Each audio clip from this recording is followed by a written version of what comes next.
On a cold October afternoon in 2024, the parking lot outside Murphy's Grocery in Ash Ridge, Colorado smelled like fryer grease and wet asphalt. Shoppers pushed carts through the wind while kids walked home from school. Near the cart corral, 13-year-old Ethan Cole hit the pavement hard after a slap from his foster father, Frank. "Take that jacket off, biker trash," Frank snapped. Ethan clutched the oversized black denim jacket tighter. The faded patch on the back showed a winged skull almost worn white with age. It had belonged to his father, Nate "Ghost" Cole, a biker killed in a highway crash 3 years earlier. The jacket was the only thing Ethan had left of him. People in the parking lot glanced over, then quickly looked away. That's when 3 Harleys rolled into the lot. The riders shut off their engines together. Their leather cuts carried the patch of the Iron Reapers Motorcycle Club. The tallest rider, club president Jack Turner, stepped off his road glide and stared at the bruise already forming on Ethan's cheek. "You done hitting a kid?" Jax asked calmly. "Or do we need a bigger conversation?" Frank scoffed. "Mind your business. My kid, my rules." "You're fostering," Jax replied. Big difference. For Ethan, it was the first time in years someone had stepped in for him. Life in Ash Ridge hadn't been easy.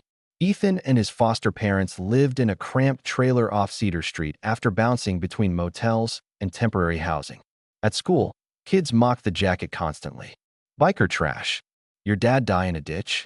Teachers weren't much better.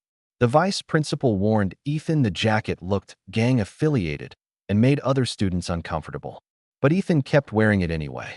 It still smelled faintly like motor oil and cold air, like memories of his father riding beside him. A few days after the grocery store incident, Officer Maria Klein reviewed cell phone footage of Frank hitting Ethan. CPS already had complaints about the home. This time, there was proof. That night, Ethan overheard Frank talking through the trailer wall. "I'm not losing that foster check," Frank muttered. "Kid talks. We're screwed." Then came the words that made Ethan's blood run cold. "Maybe somebody scares him quiet." At 11:13 p.m., Ethan's phone buzzed with a text from CPS worker Lena Hahn. "Are you safe tonight?" Ethan stared at the screen before typing back one word. "No." By morning, everything changed. CPS removed Ethan from the trailer and placed him temporarily above the Iron Reapers garage on 7th Street. The small upstairs apartment smelled like coffee, old leather, and engine grease, but it felt safer than anywhere Ethan had lived in years. Jax laid down strict rules immediately. "You go to school. You do homework. No nonsense." Liz, the club's road captain, dropped notebooks onto the table. "This ain't summer camp, kid." For the first time in a long while, Ethan slept without listening for angry footsteps outside his door. Slowly, he learned the Reapers weren't exactly what the town believed. Yes, they looked intimidating. Most had criminal records, rough voices, scarred knuckles. But they also protected abused kids, organized toy drives, and fixed cars for struggling families without charging a dime. One evening, Ethan finally asked Jax the question he'd carried for years. "You knew my dad?" Jax nodded slowly. "Yeah, different club. Same roads. He loved you." The answer hit Ethan harder than he expected. Weeks later, local news aired the grocery store footage. Ethan told his story on camera with his face blurred for safety. Jax stood beside him when reporters asked why bikers were protecting a foster kid.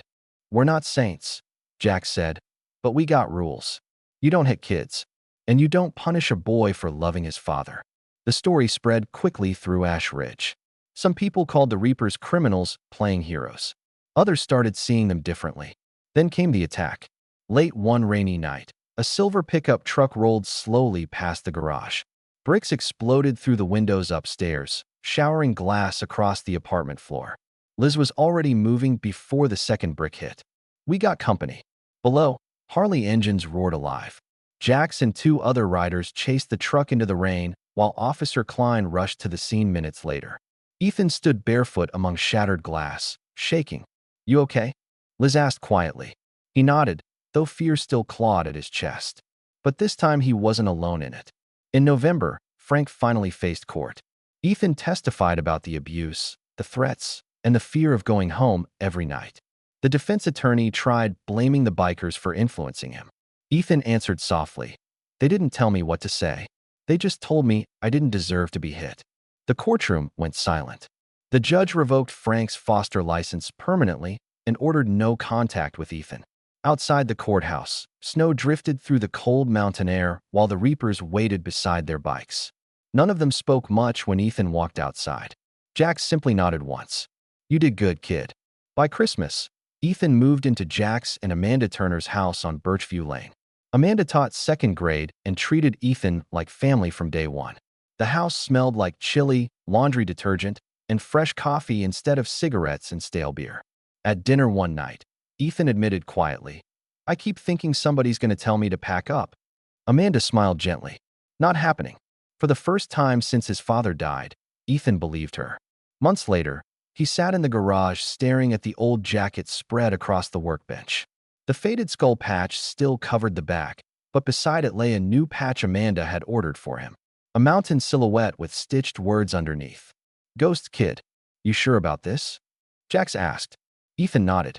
"I'm not covering my dad's patch. I'm adding to it."